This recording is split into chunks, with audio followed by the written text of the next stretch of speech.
How are we thinking about innovation and meeting the needs of Black learners who don't all come from a monolithic background? These ideas that are now going to be coming up are going to be ideas from frameworks from everything from the private equity world to the research world to the classroom. The first start is a conference like this today, but the relationships that we build will last longer, and that's where you actually see the meaningful work and the impact. In 50 years, if we look back at this particular moment, I would define this as the beginning.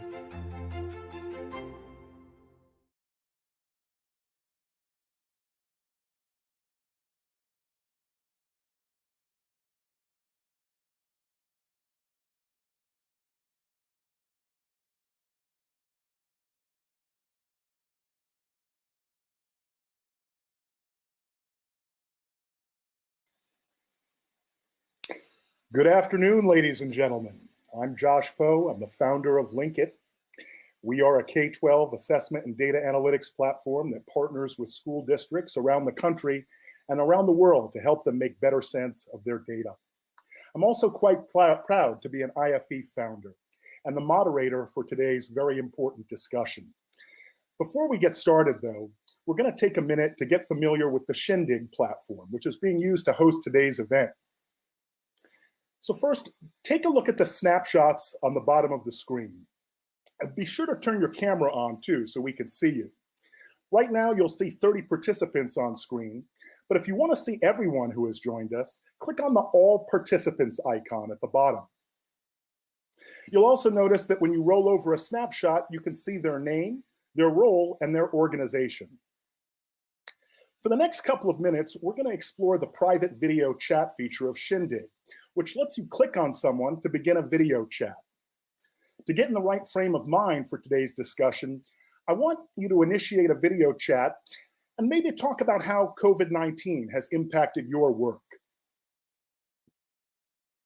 Go ahead and give it a try.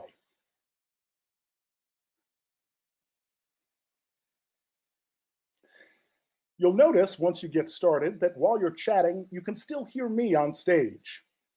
You can also turn my volume up or down. It's kind of like being in an actual live conference setting where you're privately talking to the person seated next to you. I'm going to continue this for just a little bit to kind of get things warmed up and get kind of settled for what we're going to be getting into later on.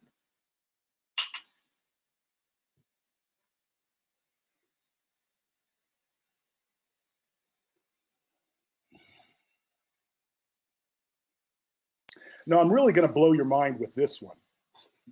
You can actually expand the circle of trust and video chat with up to 6 people at the same time on this platform. So you can double click on others that you want to join your chat group. Give it a try, chat with a few people. Let's make it purposeful though. Find out how COVID has impacted their world. Again, we're just going to take a couple minutes to kind of get things settled. And I want to see those chat groups forming, by the way. I see them right now. Groups of 4, 5, a couple of groups of 3 on my screen. Great.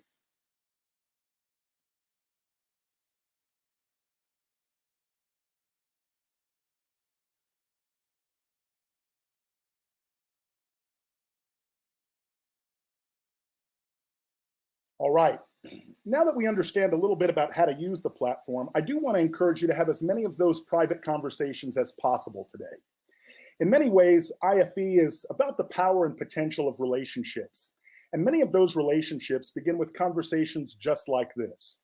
So that said, let's get down to business. So first, I'd like to recognize the sponsors that made today's event possible. The Bill and Melinda Gates Foundation, HMH, and Vistria. We certainly couldn't have done it without their support.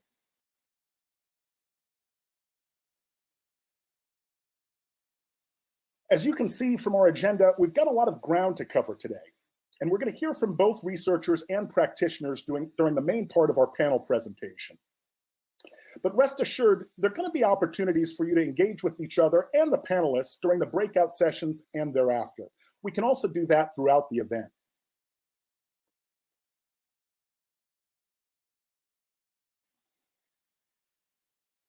All right. So now it's my pleasure to introduce Matthew Mugo Fields, an IFE founder, and he's going to give a bit of background both on IFE's work and today's event. Take it away, Matthew.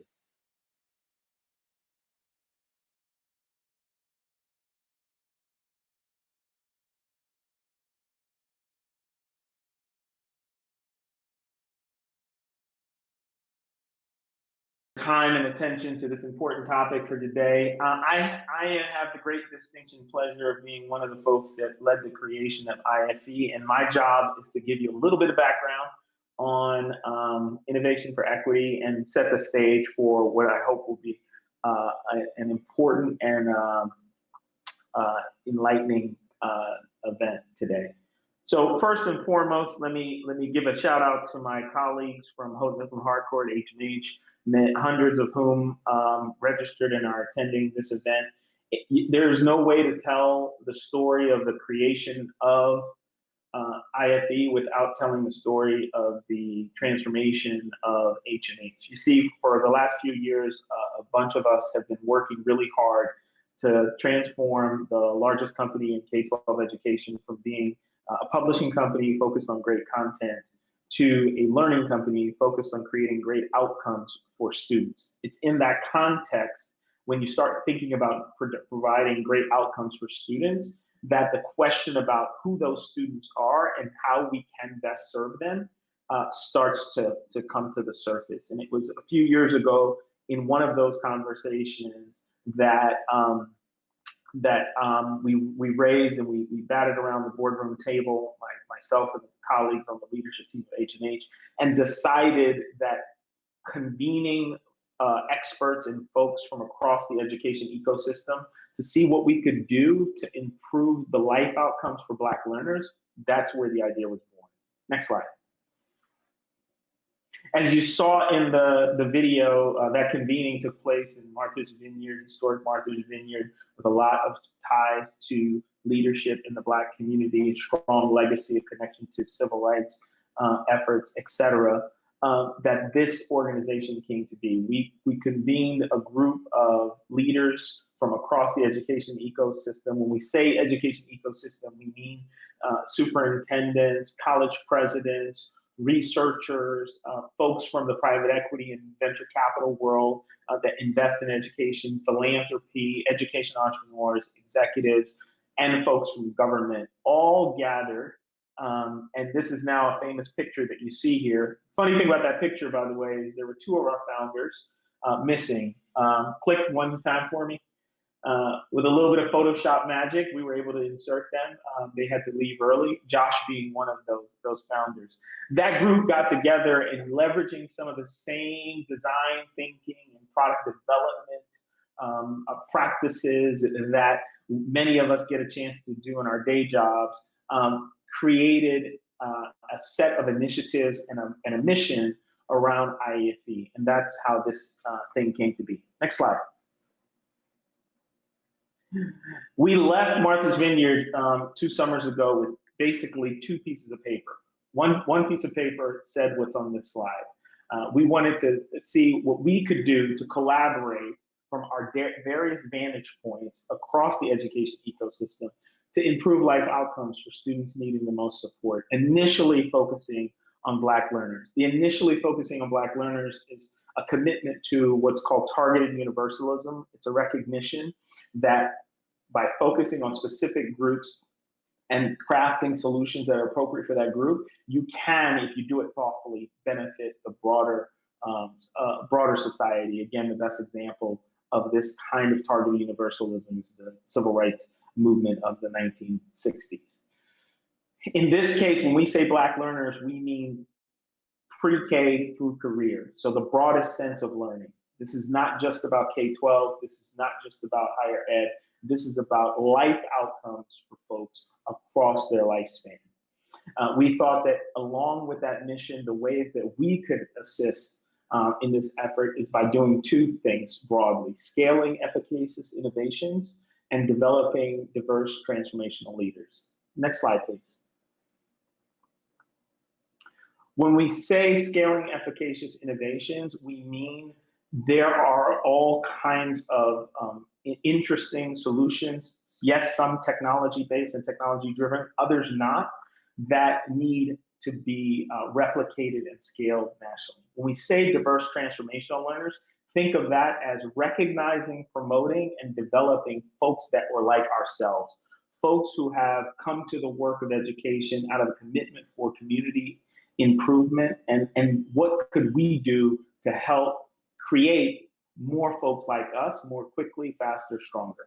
And so the initiatives aligned to those overarching objectives are the following. And the first initiative is actually summits or gatherings such as this one. We started in 2018 in Martha's Vineyard. We came back a year later, had tripled the size of the group that was there, and the impact was expanded. And because of the COVID-19 crisis, we unfortunately couldn't host a physical summit this summer, but we decided to have 3 events, and we're really proud of the exponential impact that our summits this summer are having. We have well over 1,300 folks registered for this event alone, and we think it's important that we host gatherings, share ideas, and most importantly, build connections. That's one of the things that led us to select Shindig as a platform. Those conversations that you were just having and will have throughout this event are important. Those connections are important, and those can be things that can spark the scaling of innovation. Another initiative that we focused on coming out of Martha's Vineyard was to recognize leaders that were already doing the work at different stages of their career. Rising star for those young up and comers. This may not necessarily be someone young in age, but someone who's getting something started, advancing equity, a proven leader, and a trailblazer, someone who is paving the way and bringing others along with them. We were really proud of our award winners last year who exemplified what we meant by these awards. And we are going to be announcing later this week the winners of the 2020 awards. And our event on August 6th will be a celebration of those award winners, and we encourage you to attend. The next initiative that we focused on was developing a fellowship program. Again, in the spirit of how could we help others become the kinds of leaders that would bring about transformational change and leverage innovation. Well, one of the things we thought we could do is identify high potential leaders and help develop them, help them along in their career path so that they could excel. And we have a class of leadership fellows. If you attended our event last month, you got to meet all of our fellows, and they in fact put on that event as one of their fellowship activities. And last and certainly not least, the fourth area of initiative for us is in the area of research. We began discussions about how could we begin to understand and codify and begin sharing out things that were working for students and learners in our target population. And that's in part what this event today is really all about. It's a continuation of some of the work that we've done in the area of research. Next slide.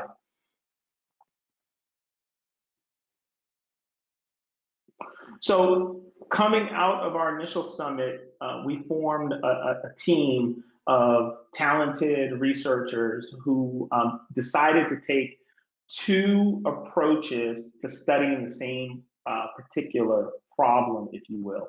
One group led by Josh Poe and Michael Connor. Josh, who you've already met, Michael, you'll be meeting later on the panel, who's the superintendent of Middletown Public Schools in Connecticut. Michael's engaging in a bold transformation of the school district, in instituting many different reform and transformation efforts.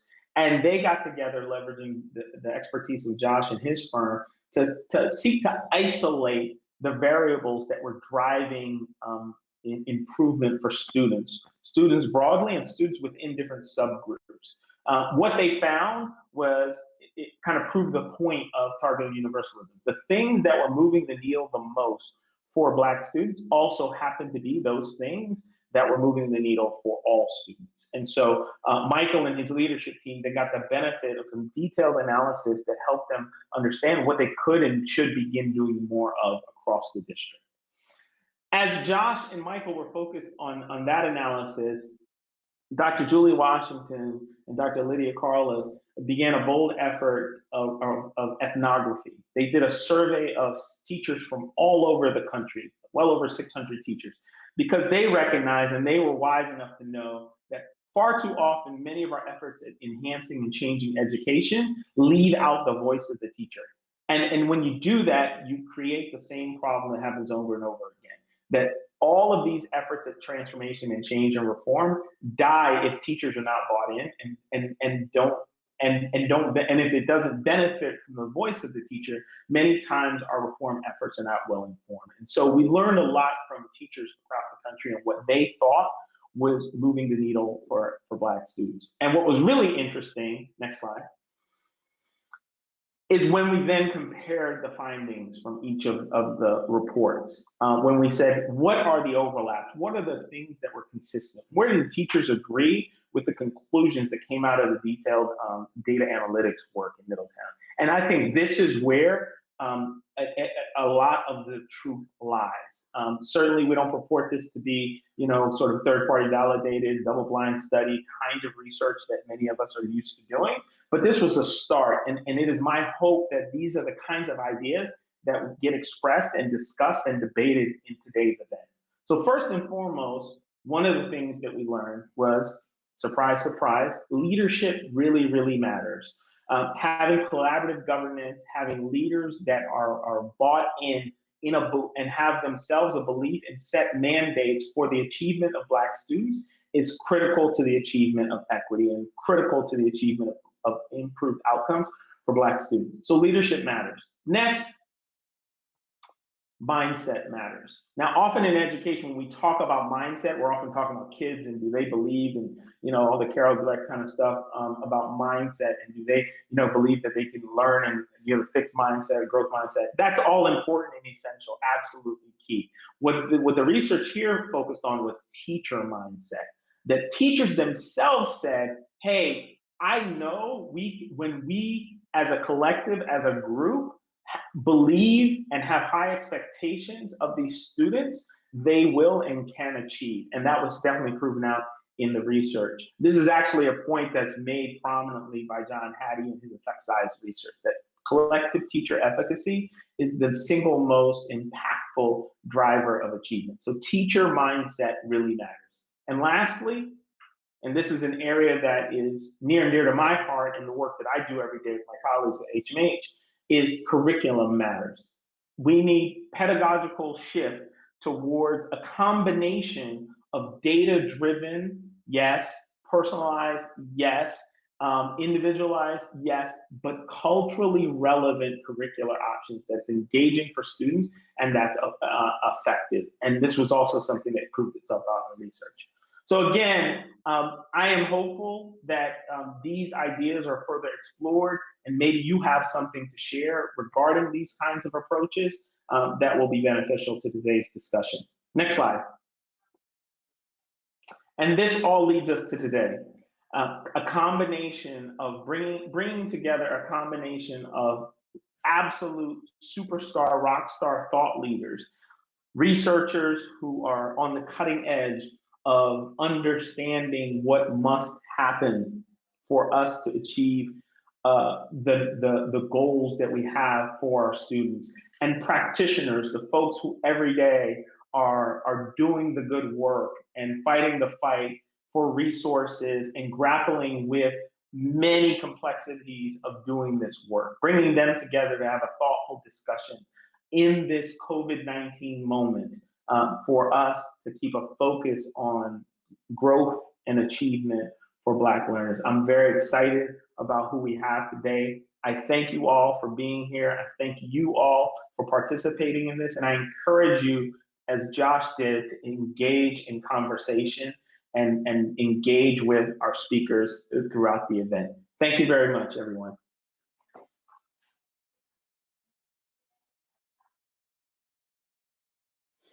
All right, thank you, Matthew. It's now time to introduce our illustrious panel of researchers, all of whom are internationally known scholars in the field of equity in education. First to the stage is Dr. Dena Simmons of Yale University. Welcome, Dina.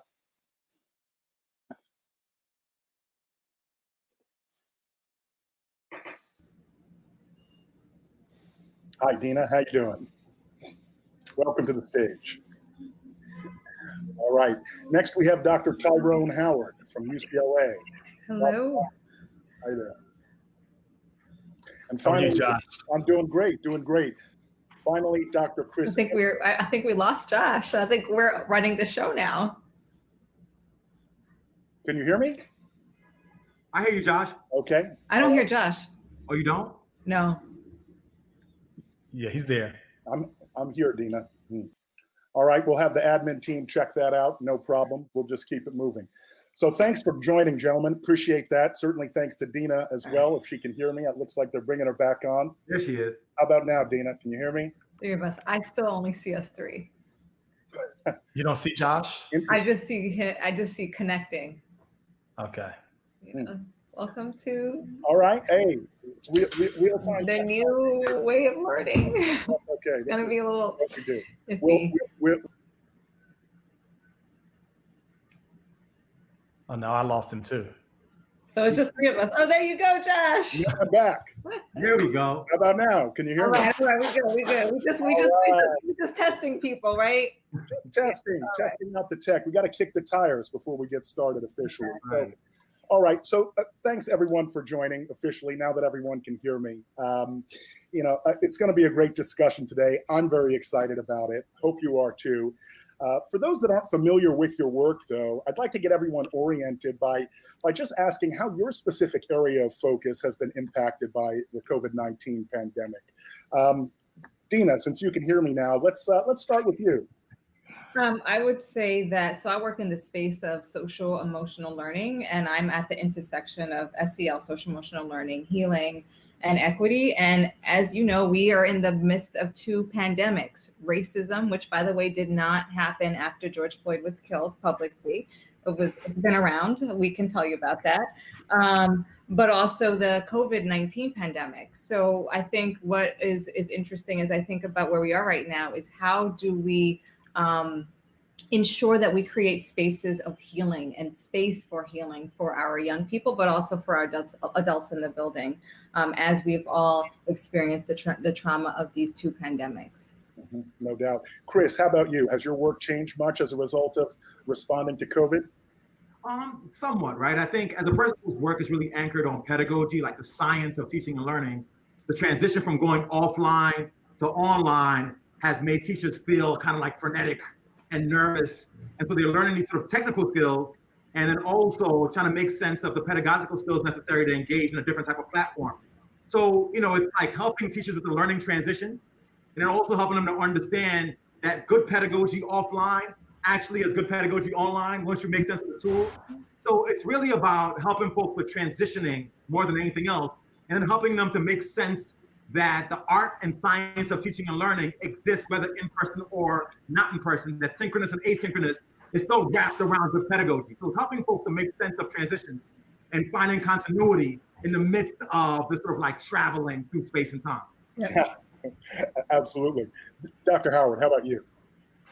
Absolutely. So my work has always been focused on issues of race and equity and access and opportunity and structural disadvantage. And so in this moment, what COVID has done is it's blasted a major spotlight on the kinds of deep-seated structural disadvantages that Black and brown folks face. So to that end, what we continue to see are ways in which lots of Black and brown children still are not getting access to the opportunities to learn that so many of their peers are. So in many ways, the goal is still trying to figure out how do we somehow shine the spotlight, talk about why this is not about indicting families and indicting children, not about pathologizing children, but about pathologizing the systems that are supposedly serving them.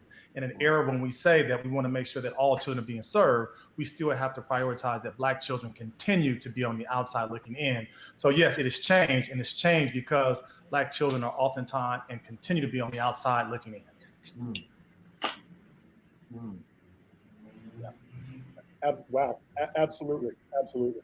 All right, so now we're really gonna get into it. Okay, so we had a little warm-up question there, and I think it's good to get everybody grounded in your work. And you mentioned George Floyd, Dina. Obviously, we've had widespread protests that have been catalyzed by his death. in the wake of that, there have also been fairly widespread calls on a national level for defunding police departments.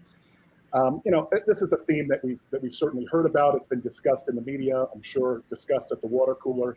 I guess we don't have water coolers anymore right now, other than in our homes.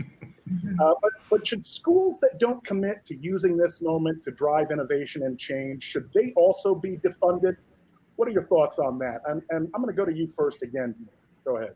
Oh, me? Yeah. Okay, all right.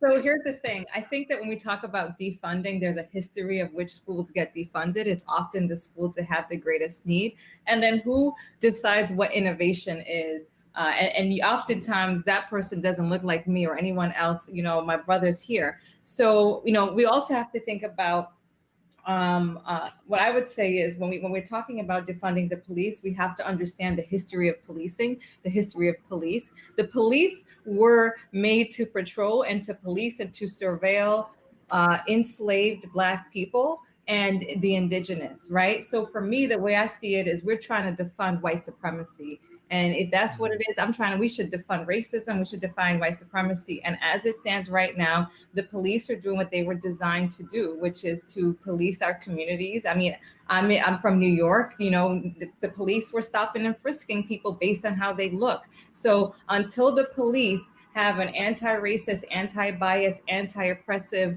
knack to what they do, I would say defund what they're doing right now, because what they're doing is basically upholding white supremacy. Mm-hmm. I'm gonna skip you, Chris, this time. We're gonna go right to Tyrone. We're gonna come back to you on this one because plenty of meat on the bone here. Tyrone, what are your thoughts? Let's keep it specific to schools. Should schools be defunded for failing Black learners? So flat out, I think yes, because here's the reality. Black folks continue to pay important property taxes, sales taxes, you name the taxes to fund schools that are not adequately serving them. So what it comes down to is having to take a look at the ways in which we rethink and reimagine and repurpose what schools look like. And I think the ways we can start doing that is by doing some real robust and I think radical things like listening to Black children. Black children have been telling us for years that school police do not protect them, do not serve them. In many ways, they only antagonize them. I think we also have to believe Black children when they speak to us, because if we believe them, we would not only know about the antagonizers that are school police, we would also learn about the antagonizers that are teachers, that are counselors, that are administrators, that are school staff. And then I think we also have to have an approach that doesn't challenge Black Lives Matter. We have to have schools that say, look, if we're going to be intentional about this, if you're talking about defunding, stop challenging Black Lives Matter, because that's about an intentional focus on the needs of Black people, Black history, Black culture, Black struggle, Black adversity, Black overcoming. The list goes on. And then I would say, finally, if you're concerned about this and you're truly committed to it, you have to be willing to honor and see and recognize Black excellence. Black excellence exists in all schools in every way, shape, or form. Our children exude excellence. And part of what is happening is our children attempt to exude this Black excellence. They're oftentimes snuffed out or attempt to be snuffed out by some of the antagonizers that I speak of. So if we're really serious about trying to defund, I'm saying we got to go across the entire board where we center the voices and the perspectives and the lies and the opinions and the pain of what Black children have been telling us for years. Wow. Chris, tough act to follow. I know you can do it. Go ahead. These are two geniuses, right? And one from the Bronx, so she's doubly genius. But I think what I want us to make sense of here is this two powerful concepts that these two brilliant people articulated that in the imaginations of the public are perceived to be radical. Like this idea of listening to Black bodies as a radical construct, or identifying the fact that systems have been constructed in ways that ensure that particular bodies don't get an opportunity to be fully actualized is a radical construct. So when we talk about defunding, it's about doing an interrogation and excavation of systems to identify in what ways they silence bodies or are created in ways that incarcerate the minds and spirits of Black and brown bodies. And if they do those things, they should not be supported. And it's not a weird idea. A second grader off the street will tell you this. And as Brother Tyrone articulated, how do we create structures that allow us to be able to listen closely to young folks, not in an arbitrary way, listen to Black babies, but how do we engage in pedagogical practices as a school district, systems as a school that allow for there to be platforms that get insight from communities and young people? So I don't want to talk about a conversation about defunding without a conversation about what you're funding. So, we can talk about defunding things all day. So now, and that sounds like a radical construct. Now, what are you funding? Are you funding platforms for conversation and dialogue with communities? Are you funding an excavation of the histories that schools hold? So if you're going to talk defunding, also talk about what you funded at the same time. I like that. Let's drill down on that for a second. I'm going to stay with you, Chris. When we think about making investments, fund things that are working, whether it's programs, policies, strategies, et cetera, how important is it to you to make those investments in things that can scale and be implemented quickly? I don't believe in the concept of speed when we talk about emancipation. And let me tell you why I say that. Because folks would get so preoccupied. When you're functioning on speed, you're looking at catching the carrot right away without ensuring that you have something to be sustained in the long term. So it's not that I don't want us to be able to get to where we need to go to. I just don't want us to use a language of speed. I want us to use the language of efficiency. And when I say efficiency as in allowing the spirit of the work to carry on roots in the community, right? So let me give you a quick example. Somebody can say, yo, Dr. Emdin, we'd like our school district to be culturally relevant right away as soon as possible. And then we roll out a bunch of initiatives. And then the entire superintendency, the entire classroom body, the entire body politic of the school understands the language of cultural relevance by next week. And then I go into classroom and we feel like the goal is accomplished and the pedagogy is problematic. That's what speed does. So when you use a language of speed, when you talk about deep, look, it's the difference between fast food and soul food, I always say. If you want fast food, you can get the meal right away. But guess what? You go to White Castle, you're gonna eat right away, feel full, and 3 hours later, you're gonna be hungry and doing other things.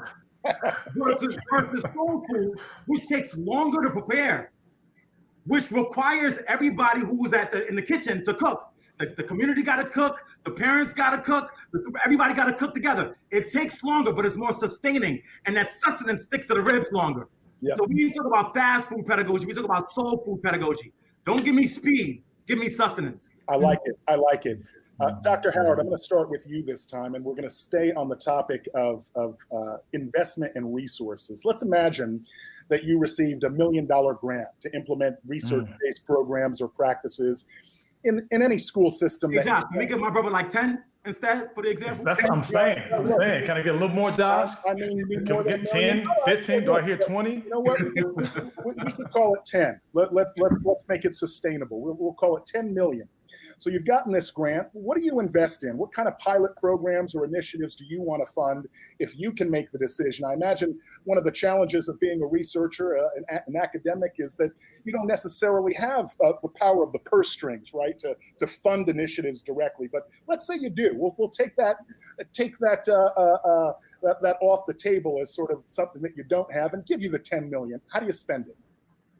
So excellent question. I want to build on what both my brother and sister, Chris and Dina, have talked about. And one of the things that comes to mind for me when I think about this question, Josh, is I go to Derek Bell's work, Silent Covenants. What he said, what we mistakenly did with Brown was we tried to take a social problem and fix it with legislation. And at the end of the day, Derek Bell said, we cannot legislate the hearts and minds of racist people. And so I think in some ways, this question sort of begs that same kind of sort of dilemma of sorts. I think if we had $20 million, if we had $200 million, I think the investment in any kind of program, any kind of intervention, any kind of approach that is designed to serve Black students well, is only going to be as effective as the mindsets of the people who are still within that system or structure. So what am I getting at? I'm getting at the fact that, and Matthew talked about it at the outset, mindsets matter. And there are far too many minds that are serving our babies every single day who just do not fundamentally believe in the promise and the potential and the overall brilliance of Black minds. They just don't. And as much as it pains me to say it, some of those adults who don't believe in Black children are Black people. So my thing is that we've got to sort of root out the mindset. We've got to begin to disrupt the ideology. We got to dismantle this pervasiveness that allows mindsets to say that Black children are a problem. Black children are seen through a pathological lens. So if I could take that, what did you say? It's $25 million now, Josh? If I could take that $25 million, you see I added 5 more, right? I would want to retrain an entire army of educators My sister out at the University of Georgia, Bettina Love, has been engaged in this whole project around abolitionist teaching. I think we need to invest in a complete retraining and rehauling of folks who are going to go in and do this work, who fundamentally believe in what Black children do, who fundamentally understand our cultural nuances, who fundamentally understand our historical disadvantage, but yet they still fundamentally believe that when placed in a loving, caring, nurturing environment, that there's no limit to how far Black children can thrive. So my money would be spent on an entire cadre of revolutionary, abolitionist thinking teachers who say we can do this in a very different, dramatic, radically different way than we've seen it happen. All right. Well, look, I love that. So we're gonna pause there and transition just a little bit, and hopefully we can come and circle back around to hear more from Chris and Dina on that point. You've gotten us off to a great start, so thank you, research team. We're going to now transition to hear from some of the practitioners in the field, a distinguished panel of K-12 school district superintendents, and we're going to bring you back on later, researchers. So thank you. So now I'd like to welcome 3 practitioners to join us, all of whom are IFE founders. The first to the stage is Sancha Gray, superintendent of the Asbury Park Schools in Asbury Park, New Jersey. Hi, Sancha. Good afternoon. Thanks for having me, Josh. All right, all right. And Dr. Michael Connor as well, superintendent of Middletown Public Schools, Middletown, Connecticut, has joined us. Hi, Michael. All right. All right. How you doing? Doing well. And we've got Dr. Lisa Herring as well now up on stage. Hi, Dr. Herring. Dr. Herring has been the superintendent of Baltimore Public Schools. I'm sorry, Birmingham Public Schools. Right. Yeah, well, and I know what you meant. Most importantly, is joined as superintendent in Atlanta Public Schools as of July 1. So welcome to the stage, Dr. Herring. Thank you. Hi. All right. So, Dr. Herring, I'd like to start with you, and I'm going to ask the same sort of foundational question that I asked for the research group, or of the research group, which is, how has the COVID-19 pandemic impacted your work and your responsibilities as a school district leader? So thank you for the question, Josh. Let me just say right off, the pandemic has brought a huge spotlight on the inequities that exist inside of our public school system. So you noted that I was a former superintendent in Birmingham and now serve as superintendent in Atlanta. And there has never been a more significant time in history where the inequities that exist, whether it's tied to socioeconomic disparities or the disparities that we see in technology, or even the disparities that we see relative to school facilities. This pandemic has put that front and center in all of our faces. And we now have to, if we haven't before, taken responsibility to do something about it, to not only disrupt it as we've been disrupted, but ensure that we don't find ourselves 5 years from now living in the same space of inequity. Yeah, absolutely. Dr. Connor, I'm going to turn to you. Go ahead. I want to underpin that, because obviously, the pandemic identified a lot of inequities in the context of technology distribution, whether it be Chromebooks, iPads to students, food. Middletown Public Schools distribute 100,000 meals during the pandemic. But more importantly, I think explicitly and implicitly, like it's twofold the context where there needs to be intentional disruption of the industrial model. Speaking specifically in the equities, what we saw was that grading. Right? We had to shift our grading policies and structures, but more importantly, it presented the question of the traditional grading in the industrial model create privilege. When we look at the context of pedagogy, right? In pedagogy, the structures of our model is more monolithic. So now we have to ask the question, do it bring a level that we need to shift courses, level of personalization for students so that they can have their own individualized approach, and teachers are made to differentiate instruction based off their learning modality. So, these are the questions that the pandemic elicited, on top of the fact that, with technology, food, and all the other inequities that we see. Mm-hmm. And Sancha, your thoughts on it? I mean, obviously, a lot of change, I'm sure, in Asbury Park. So, what can you tell us about the things that have changed on your end? Go ahead. So the points that my brother and sister just made, I totally support. It definitely casts a light on the inequities that our students are faced with. As a superintendent, my role, serving children that come out of a high poverty district and environment has really extended well beyond the educational space. As Brother Connor mentioned, we talk about food insecurity and being able to provide that. Many people were talking about the frustration of sheltering in place. Mhm. I serve students for whom the privilege to shelter in place was not afforded to them. We are Black and Brown and Hispanic school district, and our students, during the time when others had the privilege to shelter in place, found themselves on the front lines working. And for us, that innovation, we talk about when Dr. Emdin talked about innovation. What is innovative? Well, we had to come up with an innovative way to look at how students that are most vulnerable on the front lines are providing community service, and the translation of that into credits, for whom students the divide would be even greater. Mhm, mhm. Yeah, that makes a lot of sense, and I think you set the stage well with the responses to that question. So I want to transition to get a little bit of reaction from you all as practitioners, and certainly you were listening as the researchers were on the main stage, kind of talking shop. But what is it that they don't understand about sort of the day-to-day challenges of managing a school district, whether it's large or small, right? I mean, it's one thing to have high-minded ideas, brilliant ideas, no doubt, but can those things be implemented with everything that you have on your plate? How do you do that? Dr. Herring, we'll start with you again. Thank you, Josh, for starting with me.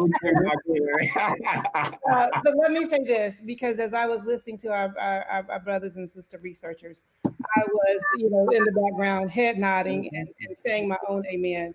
If there's something that I would ask us to always pay attention to as a practitioner, it is really, quite honestly, in public education tied to the politics of trying to get things done. We grapple with, as educators and leaders, and especially as educators and leaders in urban systems, where our majority enrollment is tied to servicing Black and Brown children, the politics that can keep us from getting things that sometimes should be the most simplest of activities executed. Now, the reason why we celebrate our researchers is because they help us ground our data, our research, or our ask in the research. That's powerful and that's necessary. So, but when we bring research to practice, and in a public education system, you have to navigate through the politics. We need research-based data, evidence-based data that we can slap on the table to help give us a push. And so that's one of the first things that comes to mind. Naturally, it's not the only, but I see the smiles on the other faces, so I'll let them take it from there. So Dr. Connor, what about it? Do you have the luxury of being a theorist and still being a superintendent? I think my leaders and practitioners would say I rely heavily on theory, but when you look at it from context, you need research, right? Research is meant to be dismantled, deconstructed, so it's context dependent. But when you look at your theory of politics, right? That's very important, because in this role, the executive role is critical in nature. But I think more importantly, we have to pay attention to is what I like to call the software. Culture, right? Organizational culture have these social systems that we have to be intentional how we got to train mindset. And when you look at mindset, that focus on what Matthew said at the outset, leadership. So it also takes a leadership tactic, a leadership approach, and a structured and systemic, or I should say systematic methodology on how you're going to have to be able to disrupt those social systems, i.e. organizational culture, to leverage. Yeah, it makes sense. So I'm going to switch gears a little bit, and I'm going to come to you first on this one, Sancha. We've heard announcements earlier in the week from LAUSD and San Diego about continuing to deliver learning in an all virtual environment in the fall. Is this just kind of a temporary triage situation in your view, or is it sort of a paradigm shift? Or put another way, do you think traditional brick and mortar schools are going to be obsolete in 10 years? Absolutely not. I do not think that they will be obsolete, because just by nature of being human, we're very social creatures. And so the ability to interact with people in a space and place is not going to be obsolete ever, I don't feel. But what will need to fundamentally change is how we do school, how we think about school. We are not in the industrial age. We're not working in factories anymore. And so our spaces and places have not changed to reflect what the future looks like, what the present even looks like. And so this is really a problem/opportunity to reimagine with not necessarily all deliberate speed in the way Chris Emdin, our brother, just explained the speed, but we don't have time to sit around and pontificate on the reimagining of schools. We must critically think differently and structure our schools and schooling in a way that supports innovation and where we are and where we're going. Dr. Connor, what do Middletown schools look like 10 years from now? Obviously, the brick and mortar will still be there. When we look at architectural innovation and having the component, i.e. the brick and mortar as the same, I think the organization, or what I like to call the linkage, need to be disrupted. Specifically stating in a much simplistic form, as I was trying to say, we have to reimagine what education is like.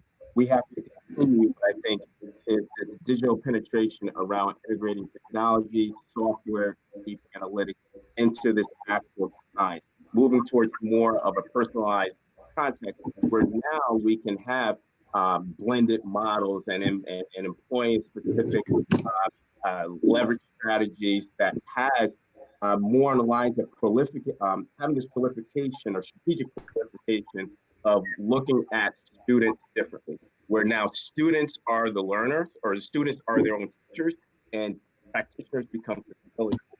We have to change that dynamic where teachers are not just delivering instruction, but constructing information for students to be able to leverage their own learning. So obviously, yes, we want to keep on leveraging innovation and also have this level of disruptive technologies in the context of students are leading their own learning. I like the vision.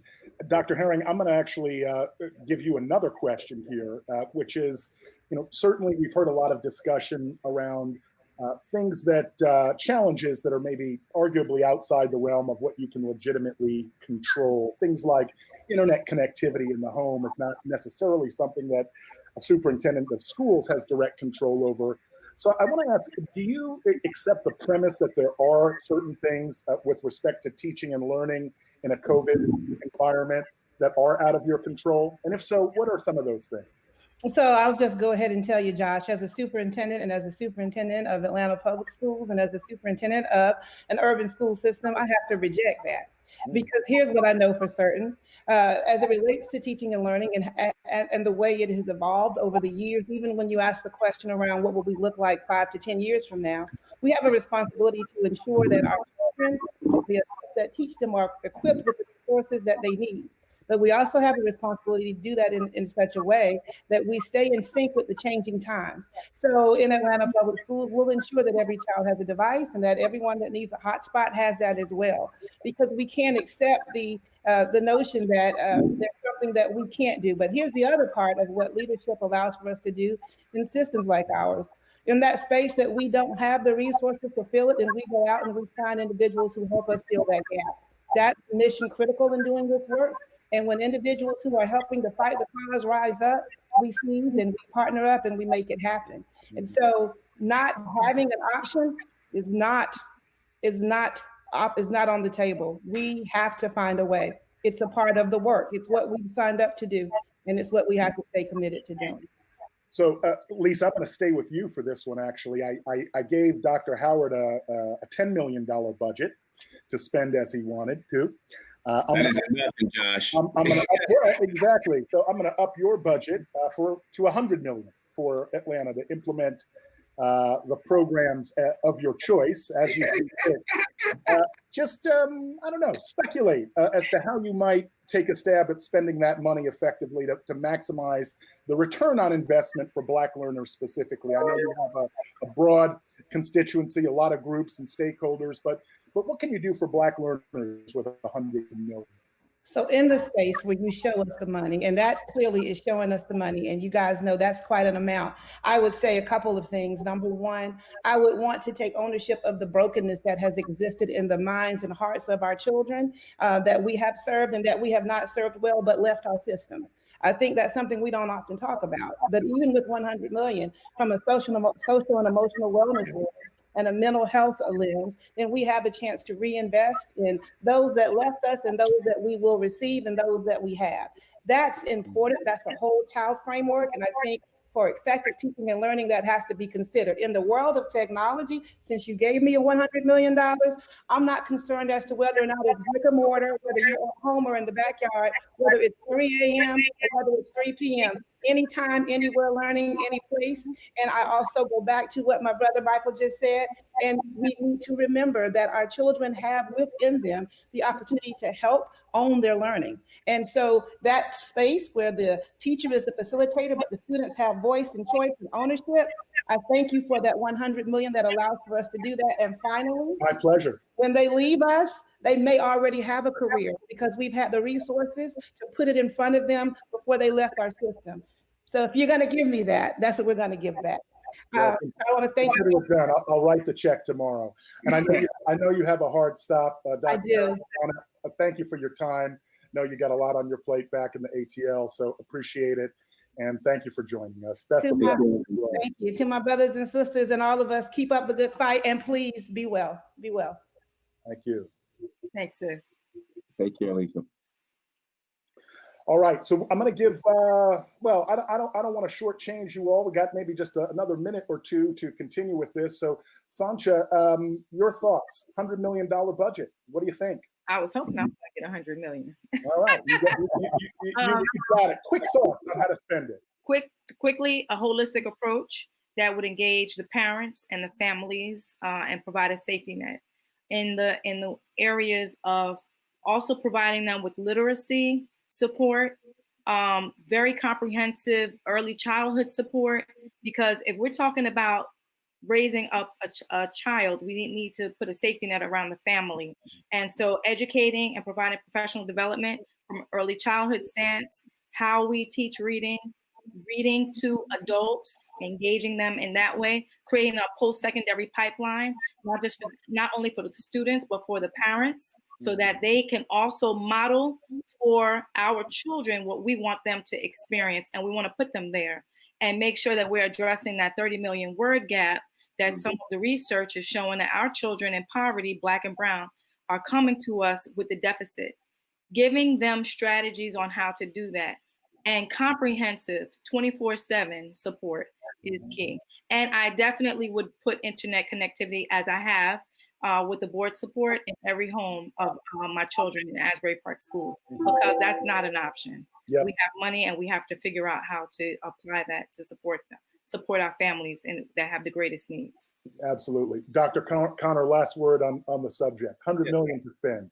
Absolutely. I think that, when I look at that, underpin our research on social emotional learning and mental health would be a primary focus for our students, as well as providing the necessary professional learning and development series for our practitioners around social emotional learning. Two, when we look at closing the achievement gap, I want to, underpin Sancha's statement around early childhood education. I think that should be the biggest investment, because what I think is a misconception or a misnomer in the education ecosystem is that the achievement gap is the root cause, when the achievement gap is only a symptom of the root cause, which is the preparation gap. If we can be able to curtail or eliminate the preparation gap, then there will not be an achievement gap. So putting an emphasis on early childhood education. And then going back, basic needs, right? Dr. Tyrone Howard speaks about it all the time, ensuring that all of our students' basic needs are met. The basic needs are met, we're able to eradicate the preparation gap from birth to 4, and then put an emphasis on social emotional learning. Then we're able to get to technologies and innovation at scale. Makes a lot of sense. All right, so we're going to transition a little bit now that we've had an opportunity to hear from both our research group and our practitioners. We're going to mix it up a little bit right now and hear from sort of both in mixed groups. So First, I'd like to introduce you to Dr. Patricia Garcia, Superintendent of the Geneva City School District in New York. And in addition, Dr. Garcia also serves as adjunct instructor in the University of Connecticut's Executive Leadership Superintendent Preparation Program. So welcome, Dr. Garcia, to the main stage. Thank you, Josh. All right. And Dr. Garcia is going to be joined by Chris Emdin and Dena Simmons from our research group. All right. Thanks, everyone. So look, we've had a great discussion so far, and you know, I feel like we've barely scratched the surface of some of these important themes today.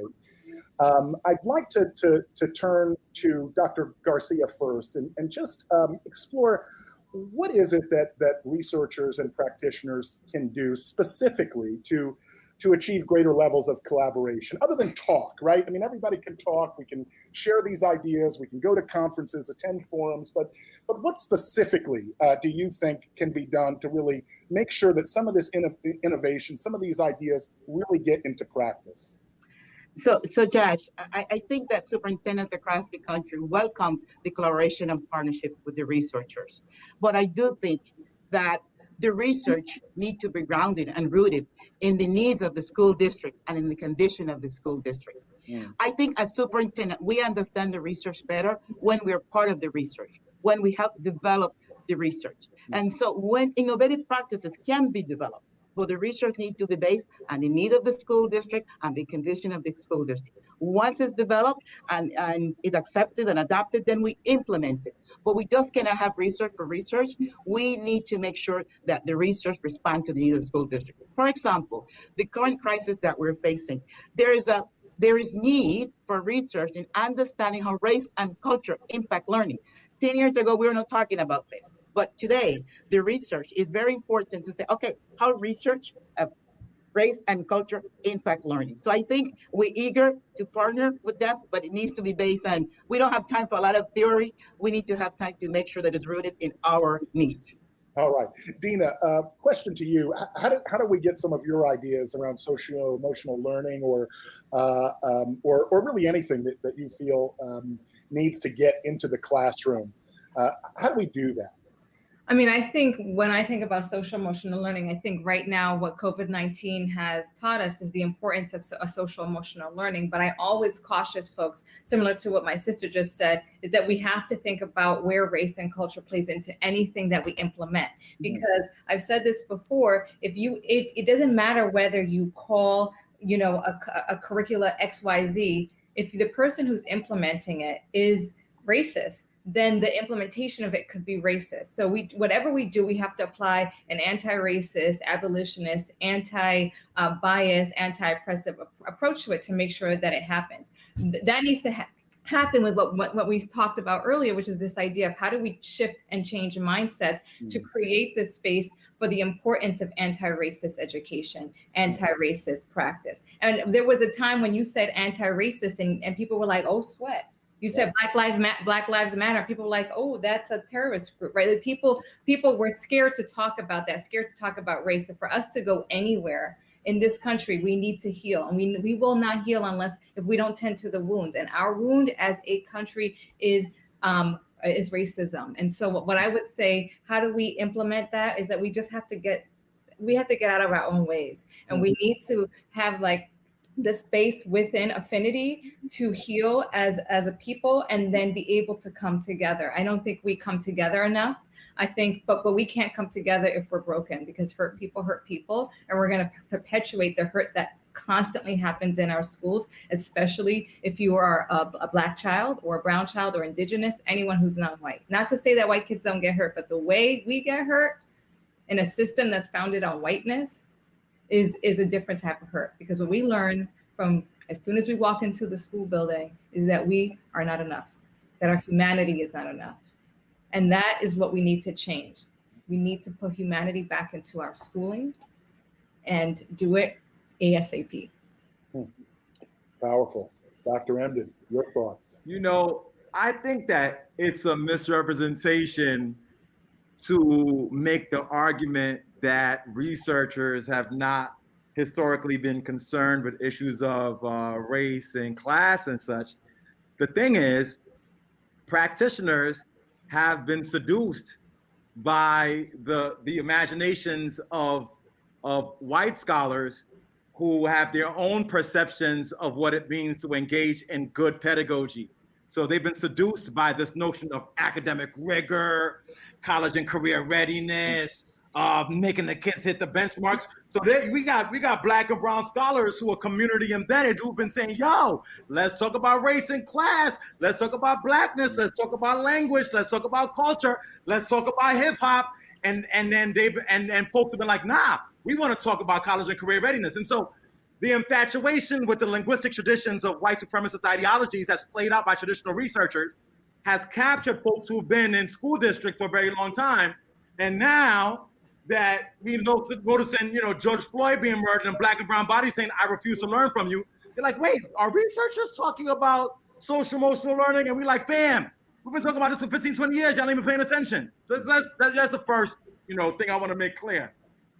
And the second one, my sister Patricia, I love my sister Patricia, right? And her brilliant articulation. And I heard the Caribbean tradition. Yeah. And she spoke, listen, my folks from Jamaica, you know what I mean? So I rock with the yacht man, you know what I mean? So I think it's important for us to honor that.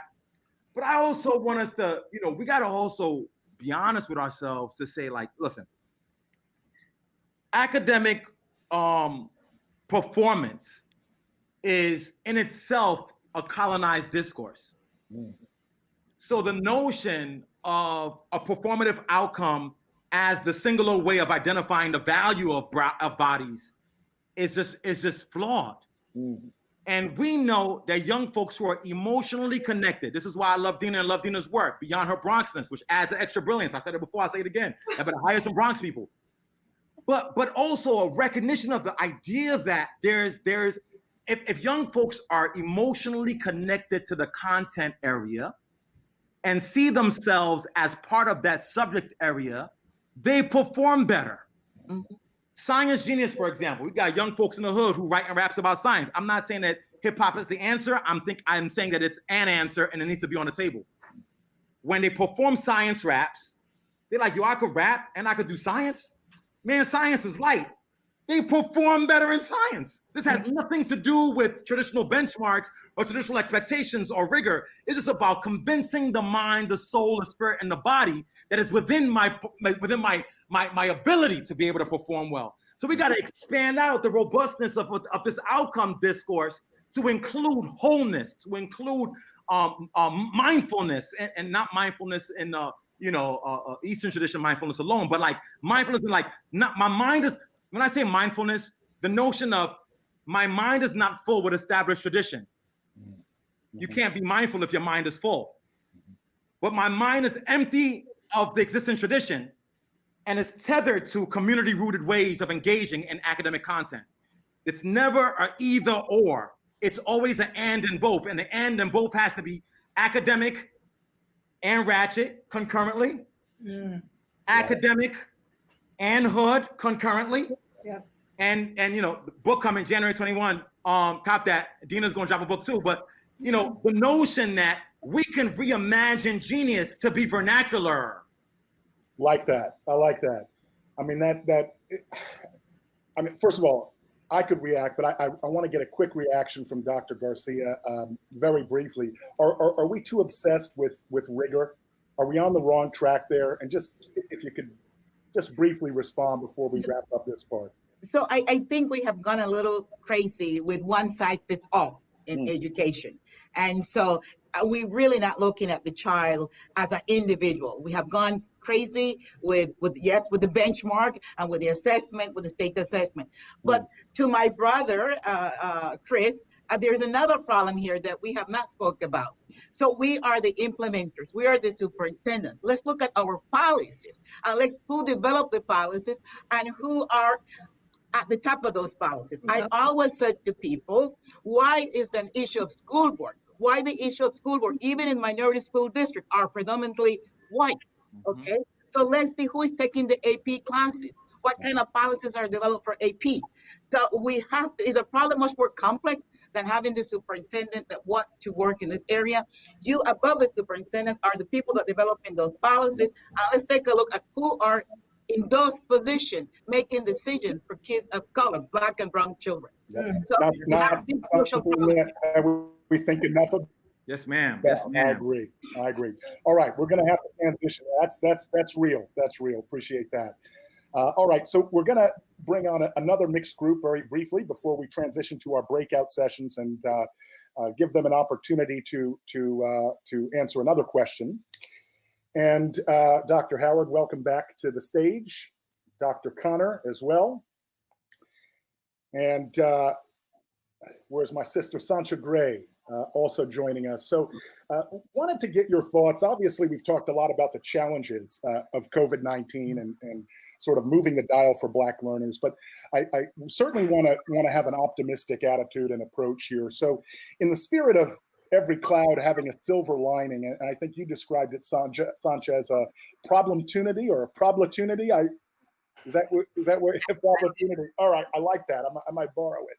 But in that spirit, what is the single greatest opportunity presented by this crisis? I'm going to turn to you first, Sancha. Just one. The single. You kind of broke up. Just sorry. So what is the single greatest opportunity that we have to reshape learning, Black learning, as presented by this crisis? Viewing students as thought partners in their educational experience. I love how beautifully worded Dina, my sister Dina and brother Chris just talked about the opportunity to not be exclusive, but to merge both worlds. And so African-American English definitely has a place in the classroom, and there's a cultural mismatch that's occurring because it doesn't understand and recognize the Black genius that's attached to African-American English, because we're only focusing on mainstream American English. And so I think that when we view students for the intellect and genius that they bring into the classroom and engage them as thought partners in their educational experience, we're able to really talk about rigor, because this notion of rigor, well, rigor as defined by whom? Because I think the students are probably the best authors of explaining what rigor really is. But we have to address that mind shift, the cultural mind shift that needs to occur, not just in terms of race and class, but in terms of student and educator and then leadership, because leadership is at the crux of that conversation. Dr. Connor, over to you. Is reimagining rigor the most important thing we can do right now? Well, I think that we need a consensus definition around what rigor is. I think that we have a variety of different definitions of what rigor is, but there hasn't been one level setting definition of that. That's the first and foremost thing I think that individuals, educators within the ecosystem need to do. But this is an opportunity to be able to look at students fundamentally different, not just from an expectation standpoint, but educators, leaders, having deep discussions and conversations about race.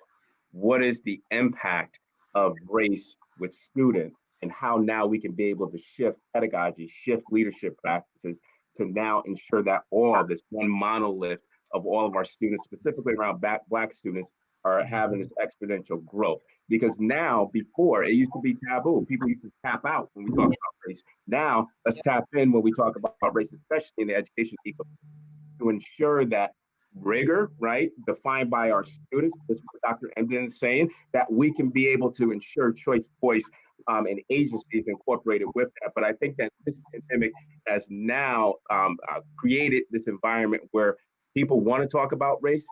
We got this Rainbow Coalition, as what Jesse Jackson was saying in the Chicago politics days.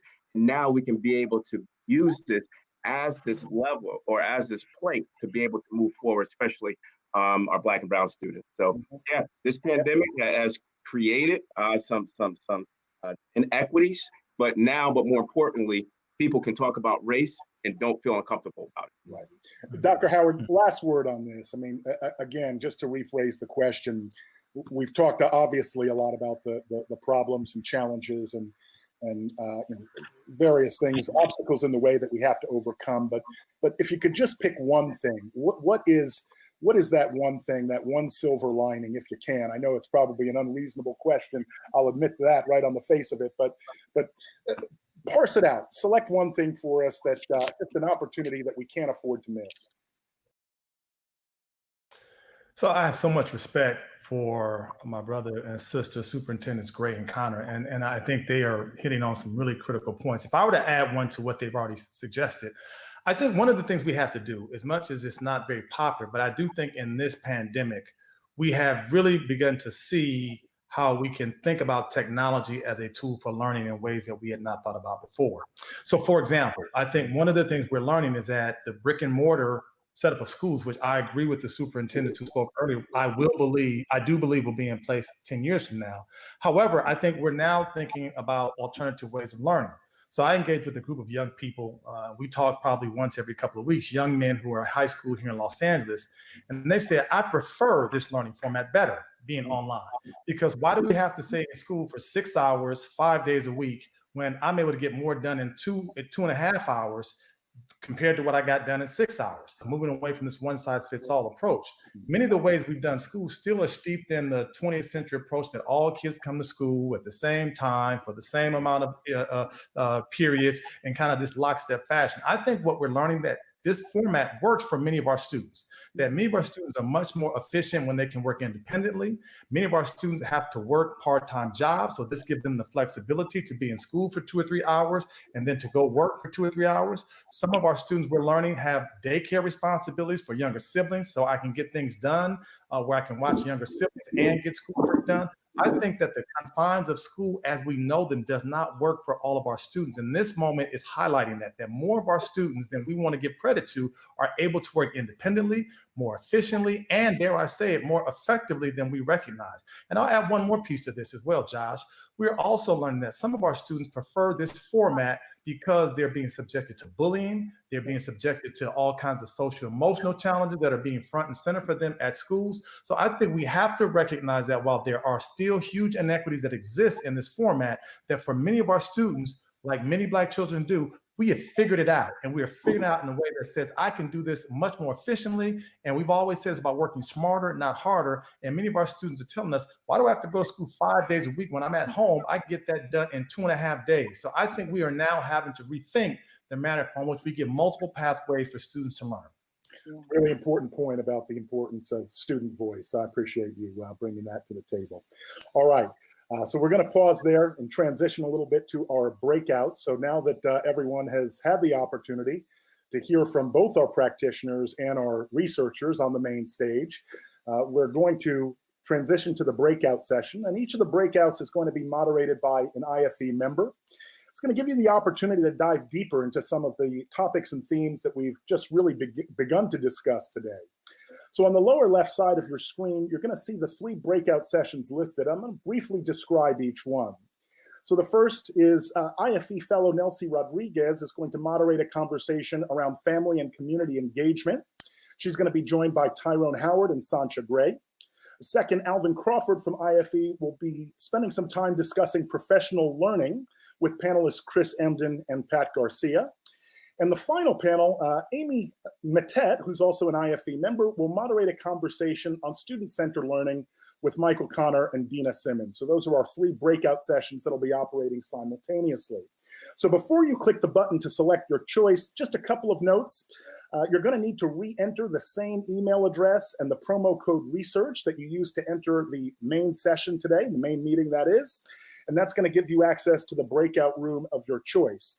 In order to avoid echoes, you're going to have to close the browser window with this meeting, the main meeting, open, so that you don't have 2 kind of competing meetings at the same time. We don't want that. That causes an echo, and it's just hard for everyone to hear. So make sure you close out of the main meeting after you make your selection of the breakout panel button of your choice.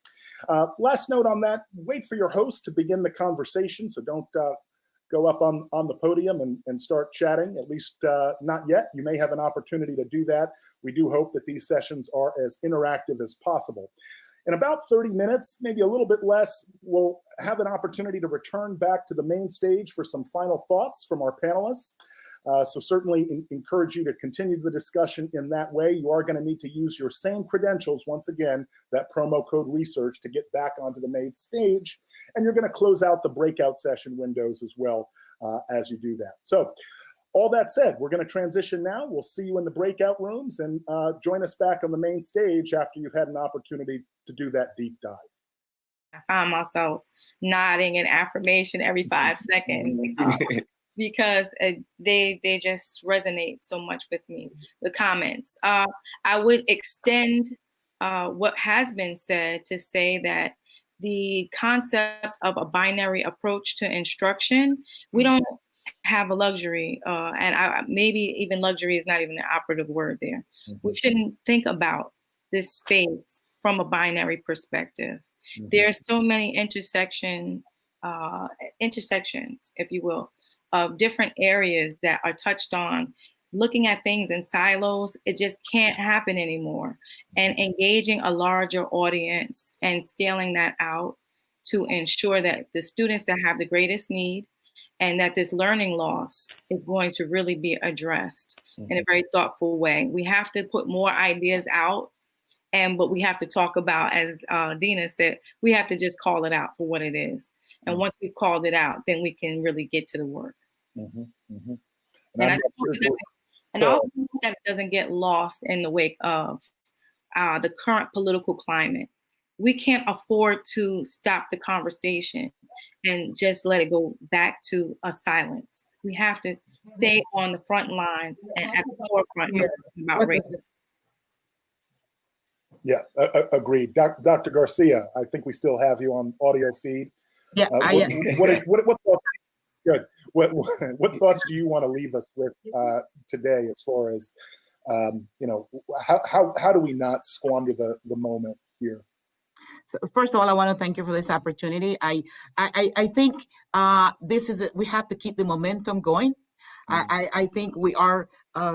We need to be committed to keep the momentum going. This is a great opportunity in our country to continue learning on how to educate our kids. This is not mission accomplished, and if we're not going to have the answers all in one day or with one webinar, but I think we need to continue learning.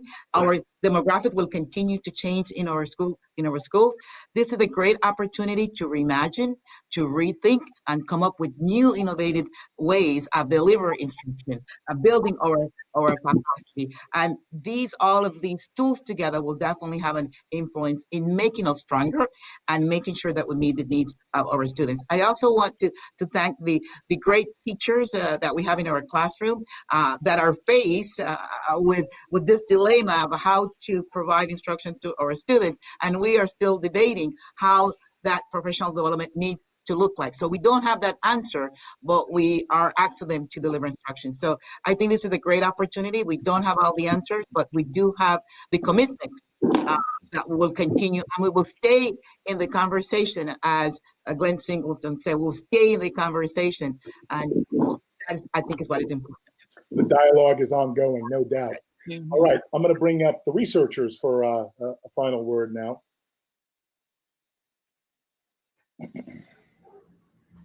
Welcome back, Dina.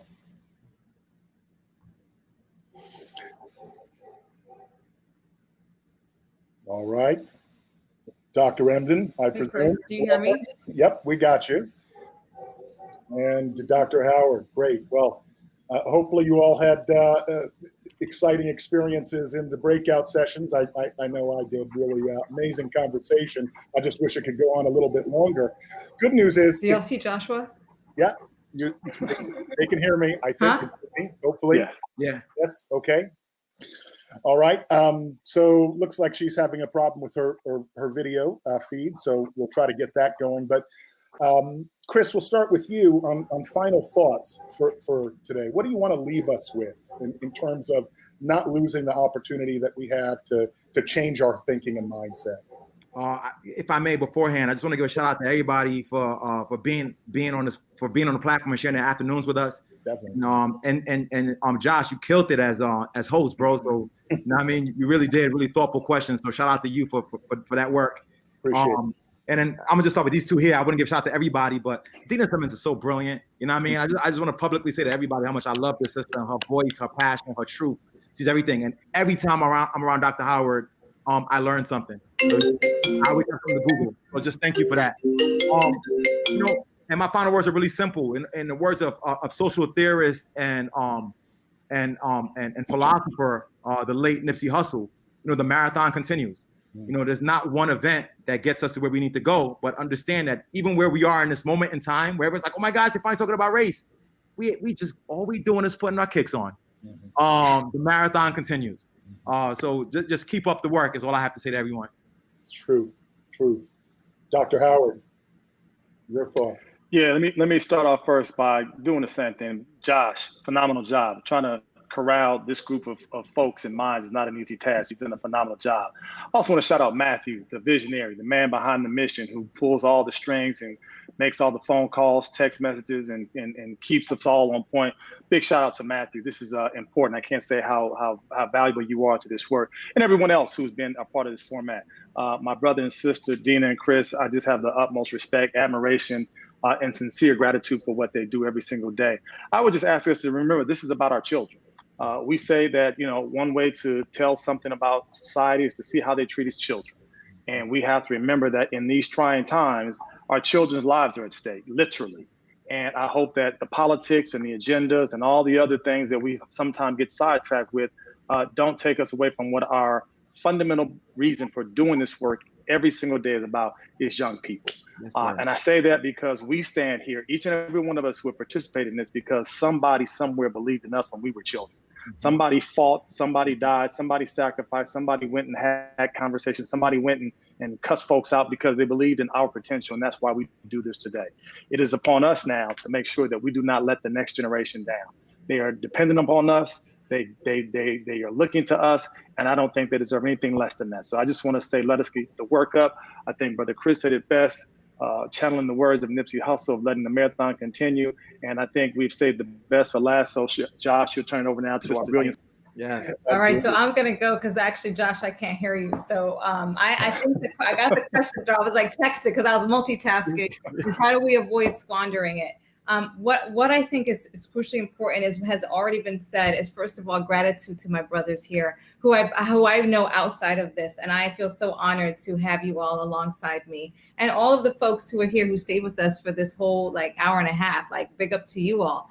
I think we have to know and believe is in our genius. I think too often we look externally to find the answers, but sometimes we have the answers within ourselves. And I'm learning that right now through my own process. I'm trying to believe in myself. I've struggled with imposter syndrome for as long as I've been in white spaces, and which is another reality, and why I think it's so important that we teach our young people and our adults, especially our Black adults and our young people, that they are enough.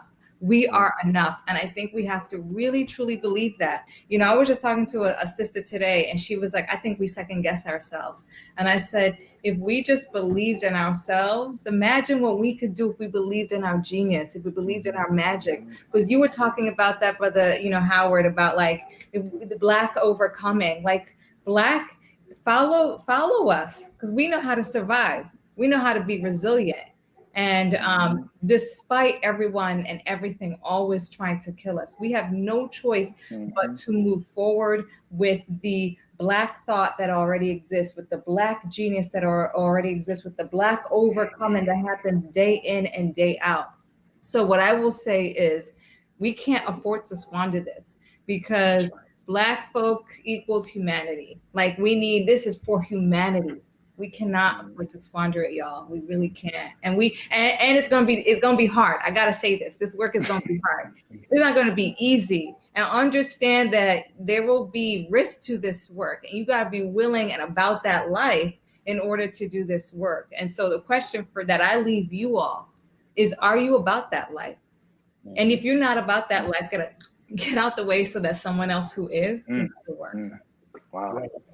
That's powerful. Well said, Dr. Simmons. Appreciate it. I gotta say, for my part, that I can't hear anything though. So right there is that, right? So you can't hear me, but I do want to say that being amongst you all here, and this goes for the practitioners as well, truly a humbling experience for me, and probably it's not an exaggeration to say the last time I was surrounded by this many doctors, well, let's say it wasn't a good thing. So really. do appreciate everyone's time, everyone's commitment to the work and the intellect that we saw on stage and in the breakouts here. Really, I wish we could do this on a daily, and I know we may do that in our own ways. So we're going to actually transition the conversation now. Now that the main panel has wrapped up. We're going to continue the discussion. So it's not over. Don't worry, it's not over. This does continue. It is a marathon, as Dr. Emdin said.